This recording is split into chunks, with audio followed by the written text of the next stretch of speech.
You won't believe what's living inside this woman's walls.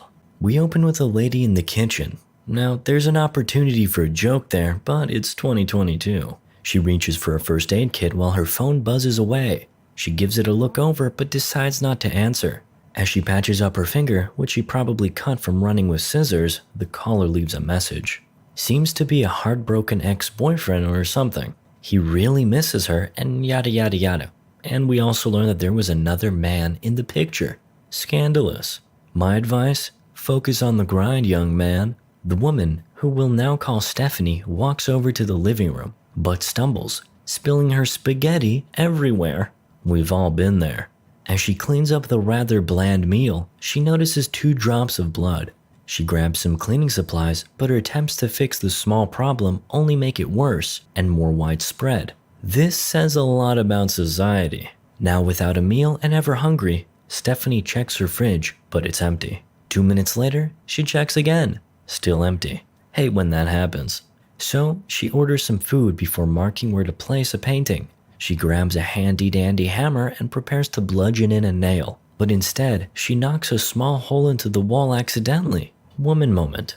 Suddenly, there is a knocking on the door. Stephanie's anxiety heightens.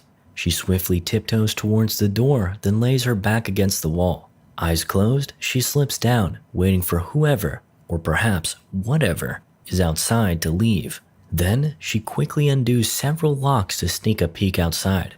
Okay, seems like the coast is clear. She opens it again and grabs her food. You see, Stephanie is agoraphobic, meaning she's afraid of outside. Yes, literally. She never leaves her house. Relatable. Later, Stephanie dictates a text for her landlord. She's thankful for the place, but curious about its blueprint since one of the walls seems to be very hollow. Remarkably, her phone perfectly translates her speech to text without any mistakes, which is the hardest part about this to believe. At night, she brushes her teeth while inspecting the inside of her eye, as one typically does.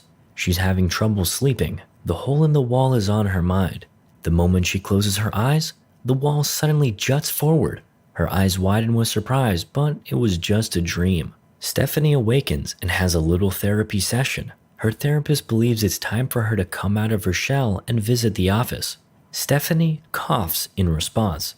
The therapist suggests this would be a great opportunity to get outside and visit the pharmacy. Stephanie smiles wide, agreeing to the challenge, but her eyes betray her true feelings.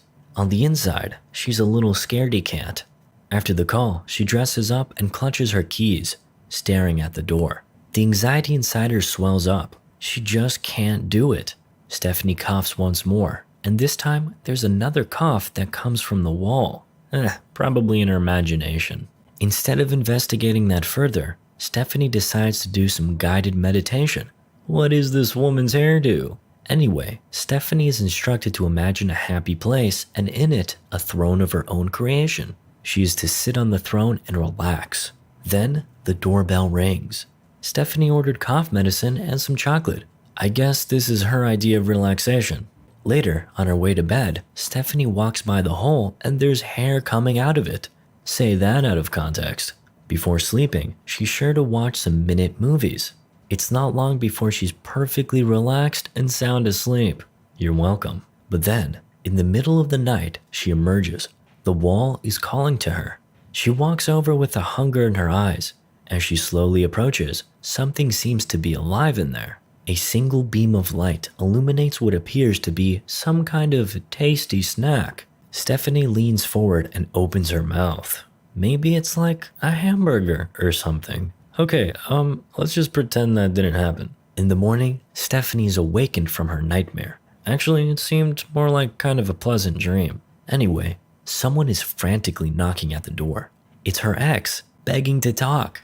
She collapses next to a wall, too scared to be heard or seen. The beta male continues pestering her. He just wants to know how long things were going on with the other guy.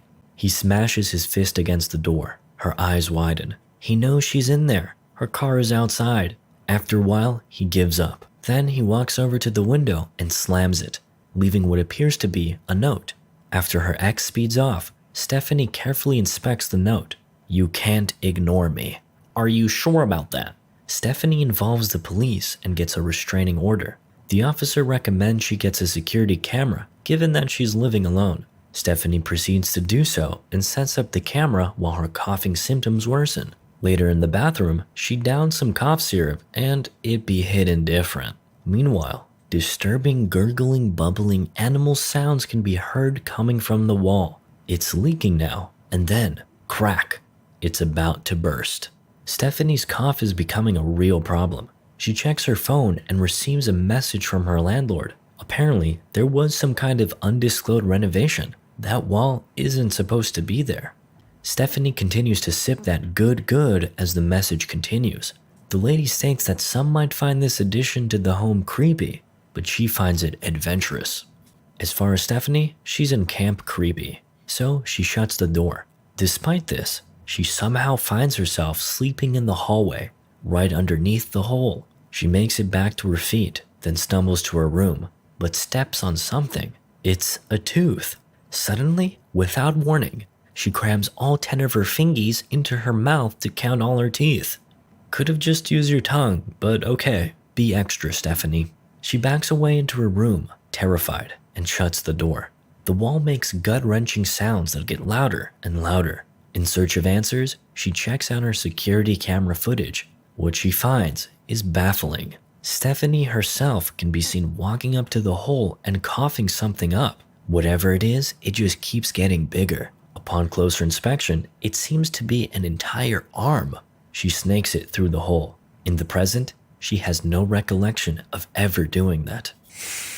Overwhelmed with fear, Stephanie dashes towards the door, but she can do nothing more than stare at it.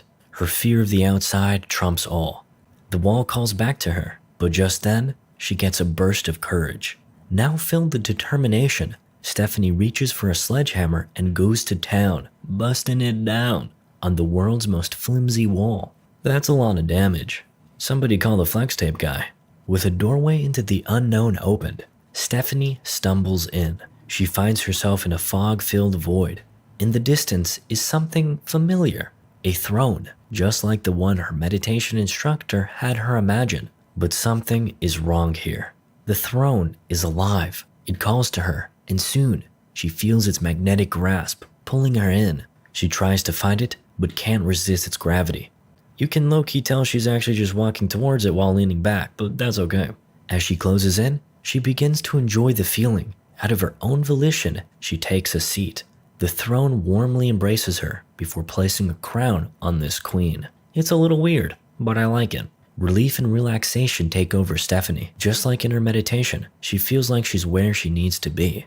Suddenly, the chair latches on, and it seems like it never wants to let go. Stephanie fights desperately to escape its grip. Finally, she breaks free, grabs the hammer, and slams it down. Fade to back, then snap back to reality. Eminem moment. It appears Stephanie has defeated her real monster, agoraphobia. She's outside. She looks back at her handiwork and wonders, how am I gonna pay for this? Like I said, cough syrup be hitting different. Moral of the story? Touch grass.